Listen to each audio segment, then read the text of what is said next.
À 6 heures du matin, Jean pressa la brique contre le mortier, tourna la tête et vit le terrain vague à côté du chantier. Il avait 37 ans, dont 7 comme maçon à Paris, et venait de calculer qu'il n'achèterait jamais ce terrain, pas avec ce qu'il gagnait, pas avec ce qu'il dépensait. Cet après-midi-là, alors qu'il nettoyait sa truelle, son collègue, Micheline, lui montra une calculatrice sur son téléphone portable. « Regarde mon frère, si tu mets 20 € de côté par jour pendant 10 ans, ça fait 73 000 €, seulement 20 €. Jean laissa échapper un rire sec. « Et avec ça, qu'est-ce que j'achète? Un studio ?» Michel rangea son téléphone et ne revint plus sur le sujet. Mais le montant resta obsédant dans la tête de Jean toute la nuit. Le lendemain, il gagna 450 € pour 8 heures de travail. En rentrant chez lui, il s'arrêta à la boulangerie du coin, acheta 2 bières, un paquet de biscuits et des chewing-gums, 82 €. Le soir, il sortit le ticket de caisse et le posa sur la table. Son épouse, Marianne, lui demanda s'il avait mis quelque chose de côté pour l'épargne. Jean secoua la tête. « Ça ne va pas, Marie. J'ai à peine de quoi vivre au jour le jour. » Il louait une chambre sous les toits depuis 3 ans, 500 € par semaine, 2 000 € par mois, 24 000 € par an. Jean fit la somme pour la première fois cette nuit-là et sentit un nœud à l'estomac. En 3 ans, il avait payé 72 000 € de loyer, presque ce que Michel lui avait montré sur la calculatrice, mais il n'avait rien, pas même un mètre cube. La semaine suivante, le chef de chantier annonça qu'ils allaient ralentir le rythme, 2 ou 3 jours par semaine au maximum, jusqu'à ce qu'un autre projet arrive. Jean serra les poings dans ses poches. 2 jours, c'était 900 €. À peine de quoi payer le loyer et la nourriture, rien de plus. Cette nuit-là, Marianne lui dit que sa sœur leur avait offert un prêt de 5 000 € pour qu'ils ne soient pas en retard sur les factures. Jean accepta sans réfléchir. 2 mois plus tard, il devait 8 000 €, les 5 000 € d'origine, plus 3 000 € qu'il avait demandé pour une réparation sur la voiture. Son beau-frère commença à l'appeler toutes les semaines. « Mon frère, le délai est passé.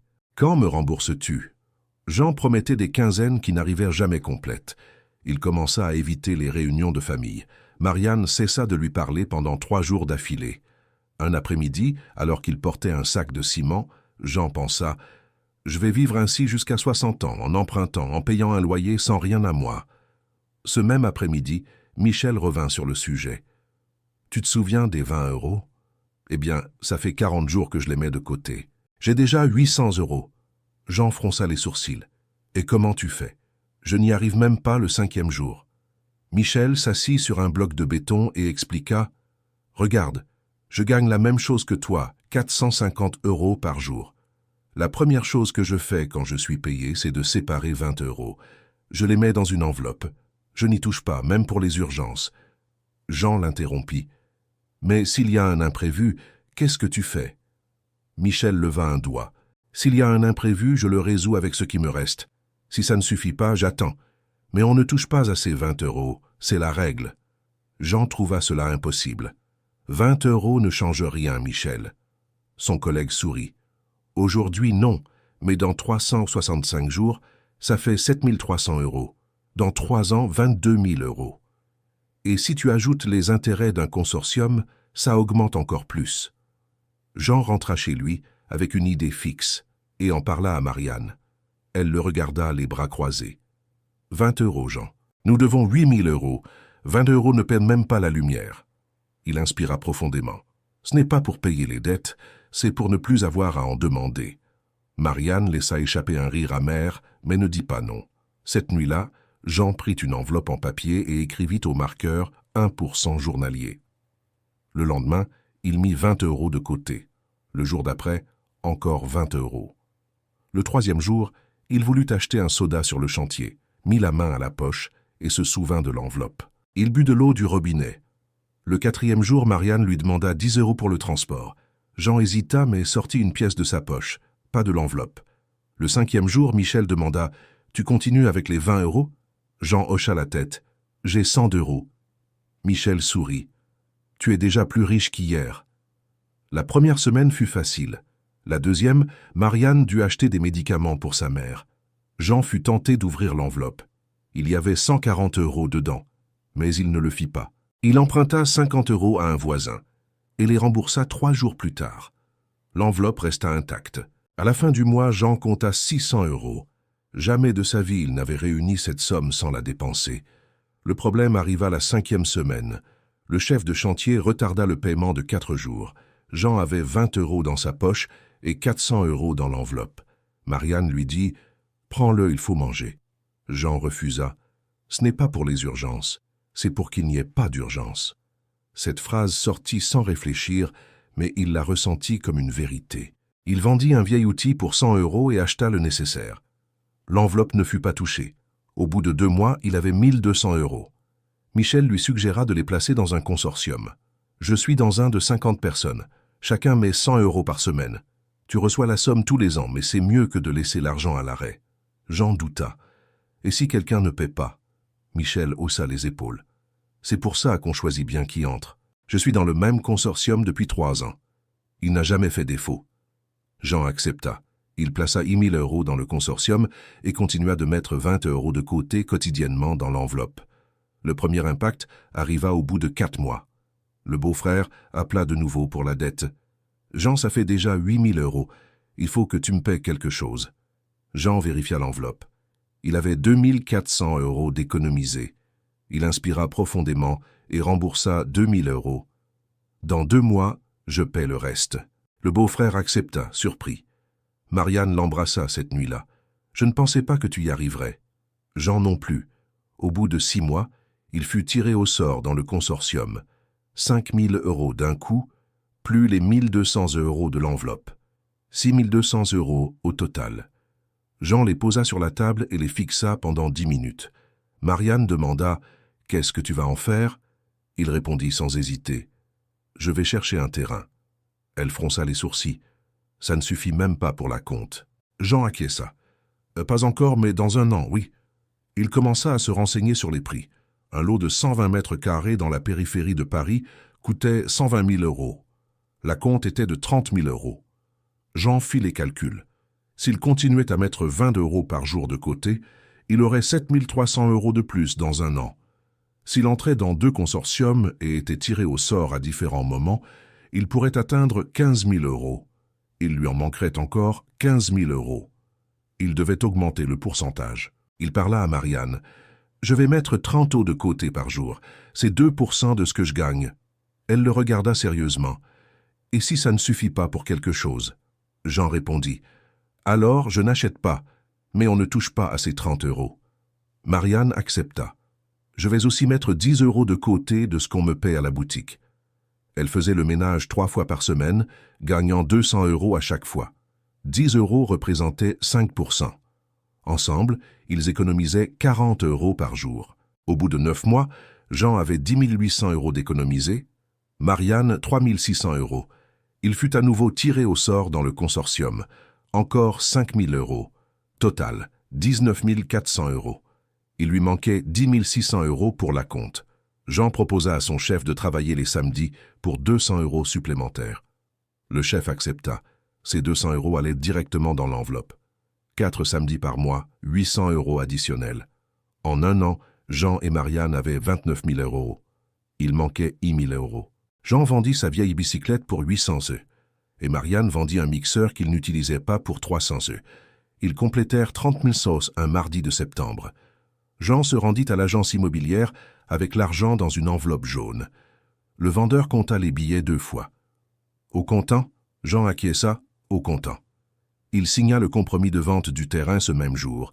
30 000 € d'acompte, 90 000 € à payer en mensualité de 2 500 € pendant 3 ans. Jean fit les comptes. S'il continuait à mettre 30 € de côté par jour, plus les 800 € des samedis, il pourrait payer les mensualités et continuer à économiser. Le vendeur lui remit les actes préliminaires.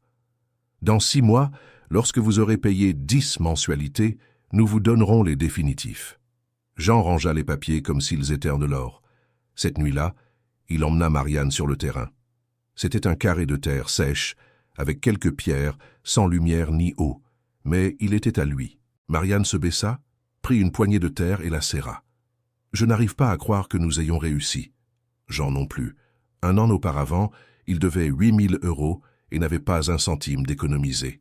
Maintenant, il avait un terrain et une mensualité payée. La deuxième année fut plus difficile. Les mensualités ne pardonnaient pas.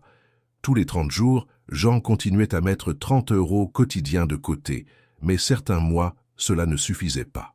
Marianne augmenta ses jours de travail à 4 par semaine, 200 € de plus par mois. Ils entrèrent dans un autre consortium, cette fois plus important. 100 personnes, 200 € par semaine, ils recevraient dans 18 mois, mais le montant serait de 20 000 €. Au bout de 18 mois de possession du terrain, Jean commença à construire. Il acheta 10 sacs de ciment, 50 blocs de ferraillage pour 100 €. Il monta les fondations un samedi avec l'aide de Michel.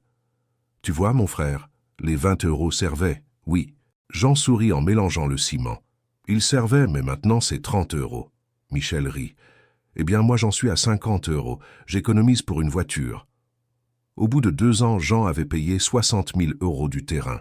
Il manquait 30 000 €. Le grand consortium fut tiré au sort. 20 000 € d'un coup. Il ajouta ce qu'il avait économisé, 8 000 €. Total, 28 000 €. Il lui manquait 2 000 €.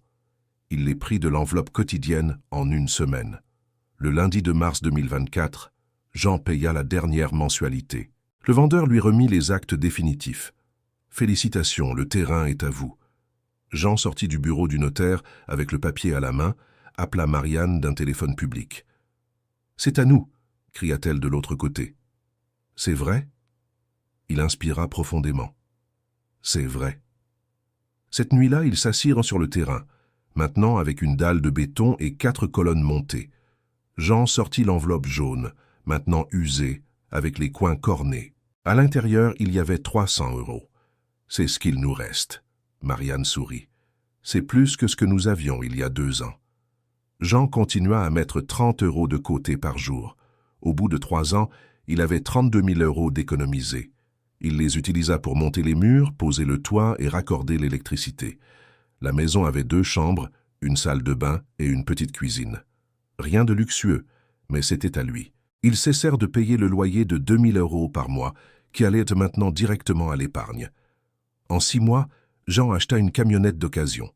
En 1 an, il ouvrit un compte d'épargne formel à la banque. En 2 ans, Marianne ouvrit une épicerie dans le salon de la maison. Aujourd'hui, Jean a 42 ans. Il continue de travailler comme maçon, mais emmène maintenant son fils de 17 ans sur les chantiers le week-end. Il lui paie 100 € et lui apprend à en garder 10. C'est 10%, on n'y touche pas. Le fils le regarde avec méfiance. « Papa, 10 € n'achète rien. » Jean sourit. « Aujourd'hui, non, mais dans 365 jours, ça achète 3 650 €. Ça achète quelque chose. » La maison a maintenant 3 chambres. Marianne ne travaille plus comme femme de ménage. Le magasin lui rapporte 2 000 € de bénéfices par semaine. Jean continue de mettre 30 € de côté par jour, bien qu'il n'en ait plus besoin pour survivre. Il les place sur un compte d'investissement que la banque lui a recommandé. Ça rapporte 4% par an. Ce n'est pas beaucoup, mais c'est plus que sous le matelas, dit-il. Le terrain vague à côté du chantier est toujours là. Jean le regarde tous les matins en préparant le mortier. Il ne ressent plus l'aiguillon dans l'estomac. Maintenant, il ressent de la curiosité. Combien coûtera ce terrain, pense-t-il. Puis, il fait les calculs. Avec ce qu'il économise maintenant, il pourrait l'acheter dans 3 ans. Peut-être pour son fils, peut-être pour construire une autre maison et la louer. Il n'a pas encore décidé, mais il sait qu'il peut. Michel a déjà sa voiture, une VW Polo G4 de 2008. Il l'a achetée au comptant. 55 000 € économisés en 4 ans. « Je n'aurais jamais cru en avoir une sans devoir à personne, » dit-il à Jean en lavant le capot. Jean acquiesce. « Moi non plus, je ne pensais pas avoir une maison. » Les deux restent en silence, regardant l'eau couler sur le trottoir. Alors Michel demande « Combien as-tu économisé maintenant ?» Jean sourit. « 62 000 €. Je vais chercher les 100 000 €. » Cette nuit-là, Jean s'assoit sur le porche de sa maison. Marianne lui apporte un café. Il sort l'enveloppe jaune, maintenant usée, avec les coins pliés. À l'intérieur, il y avait 40 €. Demain, ce sera 70 €. Après-demain, 100 €. Dans une semaine, 280 €. Dans un mois, 900 €. Dans un an, 10 950 €. Ce n'est pas de la magie, ce n'est pas de la chance. C'est un euro après l'autre, un jour après l'autre, sans y toucher.